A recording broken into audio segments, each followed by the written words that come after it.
Hello students, आप सबका स्वागत है। आज की हमारी कविता का शीर्षक है आओ मिलकर बचाएं, जिसकी कवियत्री निर्मला पुतुल जी हैं। बच्चों, इस कविता के माध्यम से निर्मला जी अपनी अनोखी संथाली सभ्यता व संस्कृति से हमारा परिचय कराती हैं। वे अपने लोगों से अपने क्षेत्र के प्राकृतिक परिवेश, शुद्ध हवा, पानी, पेड़ पौधों, लोकगीतों व अपनी सभ्यता व संस्कृति को सहेज कर व बचाकर रखने का आग्रह करती हैं। वे संथाली समाज के सकारात्मक व नकारात्मक दोनों पहलुओं को बड़ी बेबाकी से हमारे सामने रखती हैं। चलिए अब बढ़ते हैं भावार्थ की तरफ। आओ मिलकर बचाएं अपनी बस्तियों को नंगी होने से, शहर की आबो हवा से बचाएं उसे। इन पंक्तियों में कवियत्री झारखंड की अपनी संथाली आदिवासी संस्कृति को शहरी सभ्यता व संस्कृति के कुप्रभाव से दूर रखना चाहती हैं, क्योंकि अब आदिवासी लोग भी अपनी संस्कृति को छोड़कर धीरे धीरे शहरी तौर तरीके अपनाने लगे हैं। कवियत्री यहाँ पर कहती हैं कि हमारी बस्तियों पर लगातार शहरी संस्कृति का प्रभाव पड़ रहा है। लोगों में अब शरीर ढकने के बजाय शरीर दिखाने की होड़ मची हुई है। इसके साथ ही धरती को भी पेड़ पौधों से विहीन किया जा रहा है, यानी शहरीकरण के चक्कर में लगातार पेड़ पौधों को काट कर इस हरी भरी धरती को नंगा किया जा रहा है।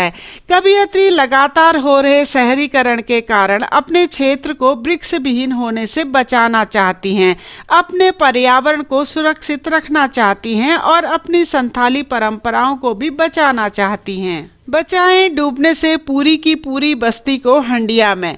बच्चों, हंडिया एक तरह का बर्तन होता है जिसमें आदिवासियों द्वारा शराब बनाई जाती है।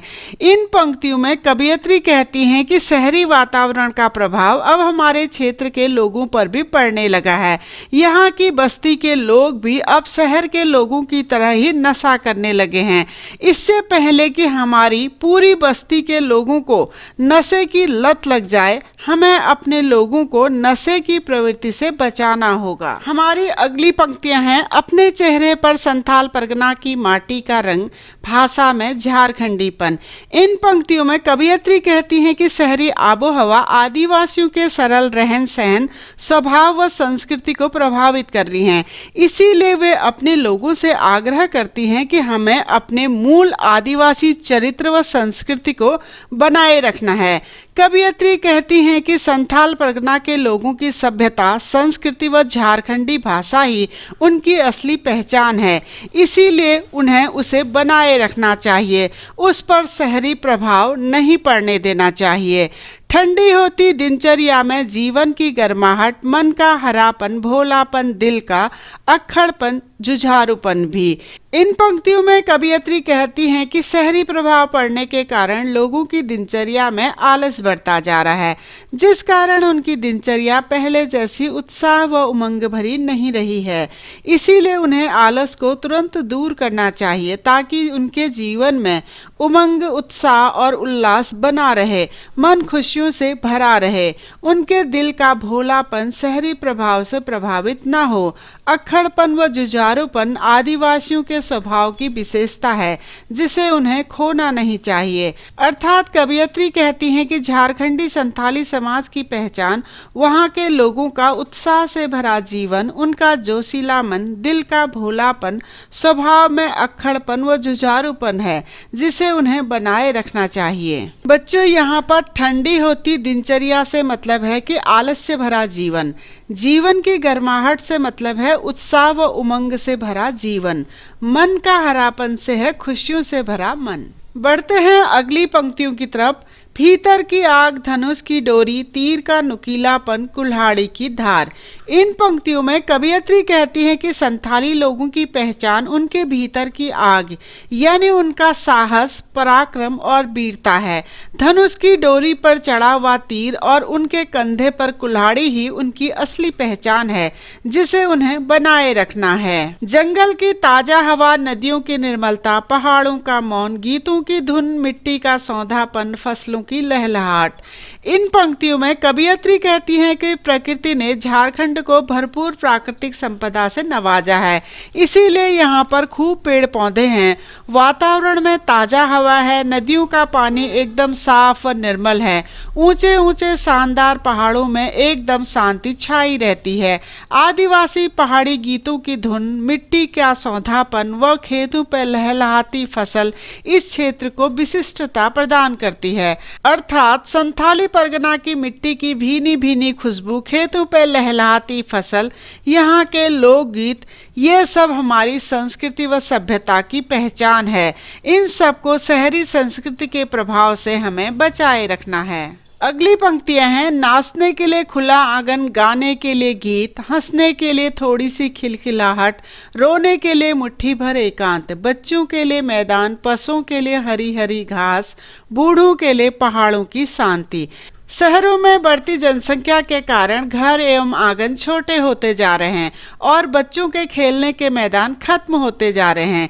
इसीलिए इन पंक्तियों में कवियत्री कहती हैं कि गाँव में हमारे पास नाचने, गाने व मौज मस्ती करने के लिए बहुत ही खुले स्थान हैं।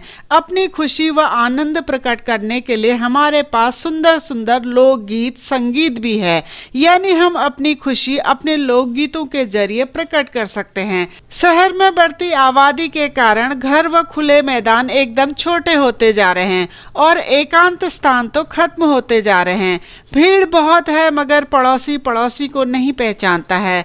व्यक्ति अपने दुख सुख दोनों में अकेला रहता है, मगर हमारे गांव में ऐसा नहीं है। हम अपनी खुशियों को पूरे गांव के साथ मनाकर उसे दोगुना कर लेते हैं और अपने दुख को अपने आप से एकांत में व्यक्त कर उसे कम कर लेते हैं, क्योंकि जीवन में खुलकर हंसना, खिलखिलाना और कभी कभी रोना भी जरूरी है। कवियत्री कहती हैं कि बच्चों के खेलने के लिए खुले मैदान चाहिए, पशुओं के चरने के लिए हरी हरी घास और बड़े बुजुर्गों के रहने के लिए ठीक वैसे ही शांति चाहिए जैसे अमूमन पहाड़ों में छाई रहती है, और यह सब उनके क्षेत्र में भरपूर मात्रा में है।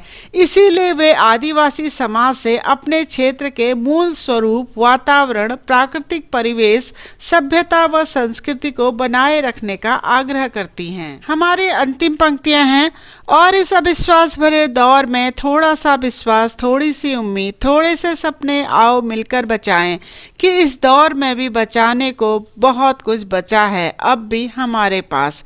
इन पंक्तियों में कवियत्री कहती हैं कि शहरी संस्कृति के प्रभाव के कारण अब चारों तरफ लोगों में अविश्वास, ईर्ष्या, राग द्वेष की भावना बढ़ रही है। लोग एक दूसरे पर सहज विश्वास ही नहीं कर पाते हैं।